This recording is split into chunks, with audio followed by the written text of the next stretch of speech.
Qual a sua atitude perante ao sofrimento, que é um dado da vida cristã? Ou seja, a vida cristã aborda o sofrimento. O budismo aborda o sofrimento. O Friedrich Nietzsche também aborda o sofrimento. O Schopenhauer aborda o sofrimento. Ou seja, o sofrimento é algo comum a todos. Todos passam por um momento de sofrimento. E a filósofa que eu irei abordar aqui hoje, para falar sobre o sofrimento, é Edith Stein. Mas, antes de aprofundar nesse assunto ou em sua filosofia, deixa eu me apresentar. Olá, seja bem-vindo ao canal O Aprendiz de Filósofo. Eu sou o Josinácio, tudo bem com você? Espero que você esteja bem. Edith Teresa Ruint Stein, canonizada como Santa Teresa Benedita da Cruz, ela nasceu 12 de outubro de 1891 e morreu em 9 de agosto de 1942. Foi uma santa e teóloga alemã, nascida judia, que se converteu à Igreja Católica. Ela foi canonizada em 11 de outubro de 1998 pelo Papa João Paulo II, sendo a Marte da Igreja e uma das 6 santas copadroeiras da Europa. Nascida em uma família judia praticante, Edith era a filha mais nova de 11 irmãos, nasceu no Dia do Perdão para os judeus. Seu pai morreu quando ela tinha apenas 2 anos, o que fez cair sobre a sua mãe, Auguste, a responsabilidade sobre os negócios da família. Apesar de sua mãe ser muito devota, Edith perdeu a fé em Deus ainda jovem.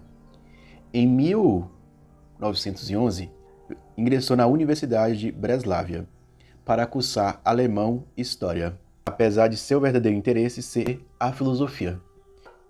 Movida pelas tragédias da Primeira Guerra Mundial, em janeiro de 1915, Edith interrompeu os seus estudos na Universidade de Konica e se voluntariou como auxiliar de enfermagem em um hospital de doenças infecciosas na Áustria. Edith concluiu seu doutorado com a tese sobre o problema da empatia, além de se tornar assistente do mais eminente filósofo do seu tempo, Edmund Husserl. Ela foi a primeira estudiosa a pedir oficialmente que as mulheres recebessem o status de professoras. Edith teve uma grande mudança em sua crença no ano de 1921, a partir da leitura da autobiografia da Santa Teresa de Ávila, uma santa do século XVI. Ela se converteu ao catolicismo e foi batizada em 1º de janeiro de 1922. Tomando a própria amiga como madrinha, já religiosa, anotou: a fé está mais próxima da sabedoria divina do que toda ciência filosófica e mesmo teológica. A fé está mais próxima da sabedoria divina do que toda ciência filosófica e mesmo teológica. Anos mais tarde, testemunhou a ascensão do partido nazista, consequentemente, perseguição aos judeus. Decidiu se tornar freira carmelita descalça, no monastério de Colônia, em 1933. Com crescente ameaça nazista na Alemanha, Edith e sua irmã Rose são enviadas para o Carmelo da Holanda. Após a divulgação de uma carta à Igreja da Holanda com críticas ao nazismo, os cristãos judeus passaram a sofrer represálias, sendo Edith e sua irmã capturadas. Edith Stein morreu aos 50 anos no campo de concentração nazista por envenenamento numa câmara de gás. Olha, Edith, dessa pequena biografia dela, é uma mulher que nasceu no final do século XIX e morreu quase nos meados do século XX. Ela passou por 2 guerras mundiais. A primeira, como você bem observou aí, ela serviu ali como auxiliar de enfermagem. Edith tinha um interesse por alemão, a sua língua, também por história e, claro, filosofia, que era a sua paixão. Edith, ela perdeu a sua fé ainda jovem. Alguns dizem que ela era um tipo de ateia ou agnóstica. Ateia, não há crença em Deus, agnóstica, não tenho certeza da crença em Deus. Mas Edith, ela não deixou de frequentar a sinagoga, porque ela gostava muito do templo, de ver as pessoas. Mas Edith, ela perdeu a sua fé ali na juventude. A fé dela só foi recuperada no momento quando ela já estava numa intensa busca por sabedoria. Tem uma frase dela que diz que quem busca a verdade está buscando a Deus mesmo sem saber.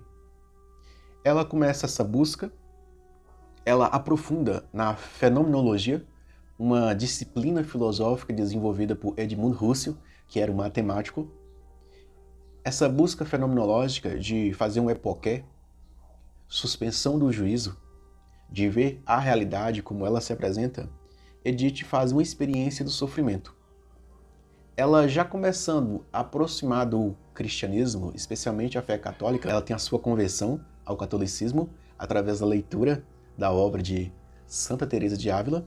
Ela começa a ter o mesmo carisma da mística ali do século XVI, que é Teresa, e ela começa a aproximar do cristianismo. Ela desenvolve até um livro que é conhecido como Ciência da Cruz, inspirado em São João da Cruz, que é um santo contemporâneo de Santa Teresa de Ávila. Edith, ela mesma afastando de Deus, ela não afastou da busca pelo conhecimento. Ela buscava o conhecimento em meio a um período onde esteve 2 guerras mundiais. Agora você pode pensar a mente de uma pessoa dessa. Onde está Deus? Nesse momento posso até lembrar daquele salmo. Meu Deus, por que me abandonastes? Por que me abandonastes? Ali, Edith Stein faz uma experiência do sofrimento humano. A frase de Edith é: algumas adversidades da vida servem para o nosso crescimento. O sofrimento, à luz do existencialismo cristão, o sofrimento é um momento de crescimento. O cristianismo, talvez aqui podemos ver como o verdadeiro existencialismo, que não foge do sofrimento como o budismo, querendo alcançar o nirvana, mas encara o sofrimento ao ponto de ir até uma cruz. Não é à toa que tem um livro dela, Ciência da Cruz. Ciência não no termo que nós temos hoje. Ciência quer dizer conhecimento, episteme, para os medievais, veritas. Tudo que você lê, tudo que você retém, é um tipo de ciência. Não é à toa que tem a palavra consciência. Consciência é quando você toma conhecimento de algo. Quando você está com a ciência de algo, ou você está ciente de algo, você tem um conhecimento que também é uma ciência.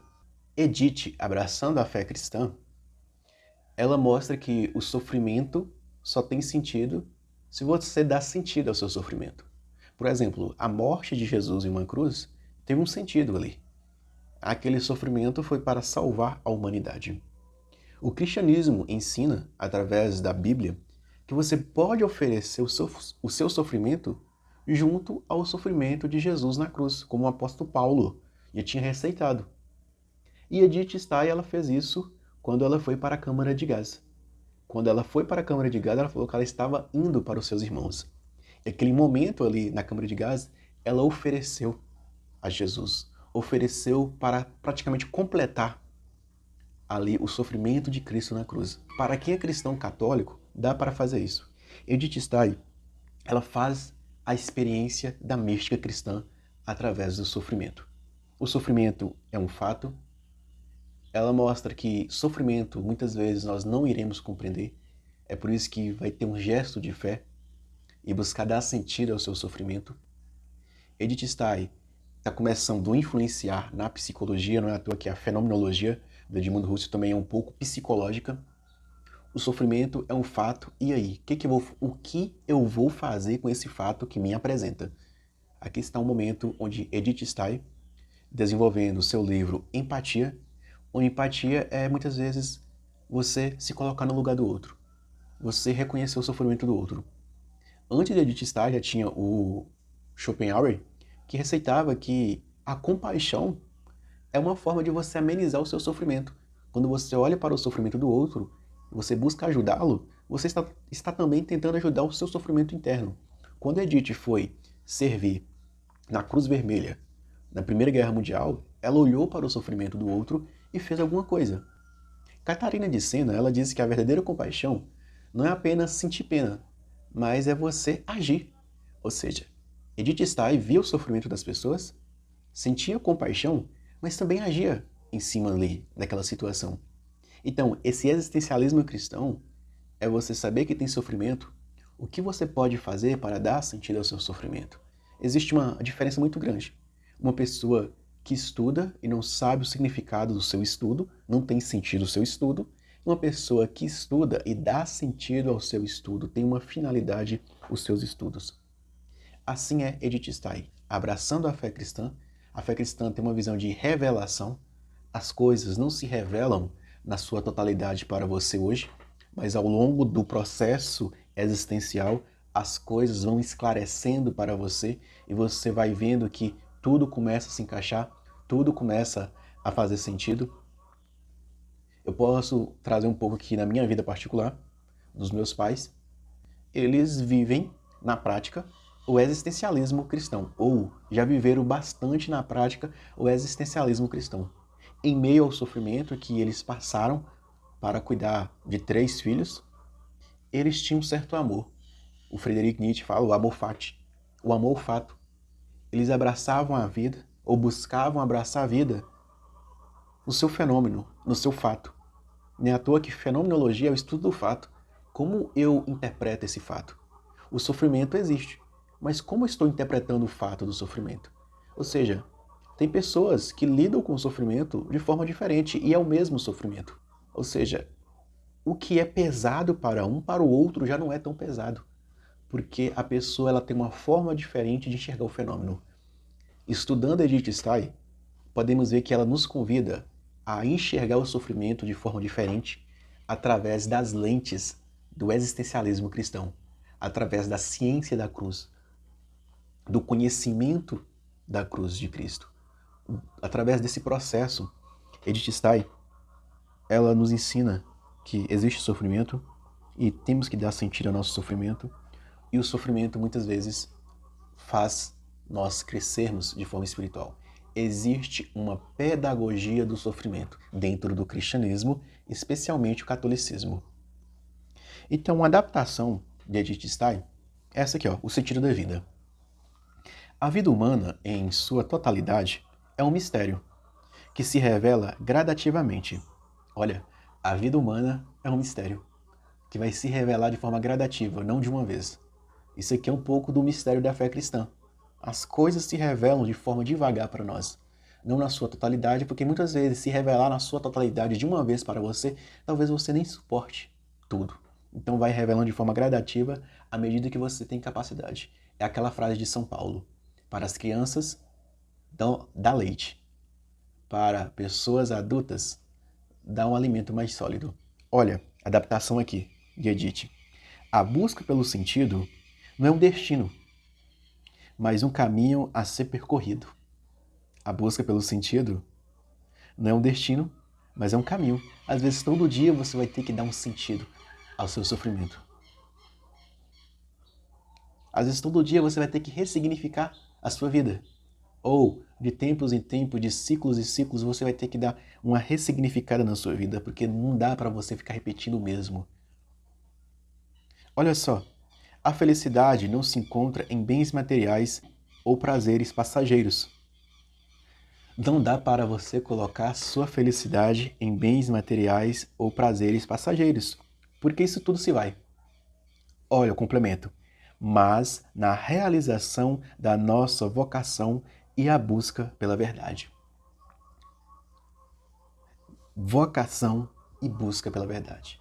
Você viver a sua vocação e ser verdadeiro na sua vocação. Dá ouvidos para essa voz interior, para essa voz da consciência que fala a você o que é o certo, o que é o errado. Alguns chamam hoje disso anjo da guarda. O Sócrates chamava isso de daimon, aquilo que guia ele, aquilo que fala o certo e o errado. Vamos ler a frase na sua totalidade? Porque eu fiz a frase aqui trazendo um pouco de reflexão para você. A vida humana, em sua totalidade, é um mistério que se revela gradativamente. A busca pelo sentido não é um destino, mas um caminho a ser percorrido. A felicidade não se encontra em bens materiais ou prazeres passageiros, mas na realização de nossa vocação e na busca pela verdade. Adaptação de Edith Stein. E vamos às ideias centrais aqui. A vida como mistério. Para Edith, a vida é um mistério que se revela. Não na sua totalidade, mas se revela de forma gradativa. A vocação como sentido. Viver a sua vocação é dar sentido à sua vida. Ou seja, quando você vive a sua vocação, não nega a si mesmo, você dá sentido à sua vida. A verdade como guia. Você ser verdadeiro a si mesmo, fiel a si mesmo. Felicidade como consequência.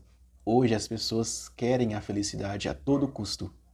Mas para Edith, felicidade é simplesmente consequência de algo que você fez. A felicidade não é o fim da sua vida. A felicidade é a consequência das atitudes que você vai tomando, seja a busca pelo sentido ou a busca de realizar-se na sua vocação. Para completar esse vídeo ou terminá-lo, vou deixar algumas perguntas para você. Qual o seu entendimento sobre o sentido da vida? Pergunta 2. Quais são seus talentos e paixões? Descobrindo os seus talentos e paixões, você começa a descobrir também a sua vocação. Qual o papel da verdade em sua vida? Será que você é fiel a si mesmo, fiel à sua consciência, fiel à sua verdade? Muito obrigado por me acompanhar até aqui e bons estudos de filosofia. Tchau, tchau, e eu fui.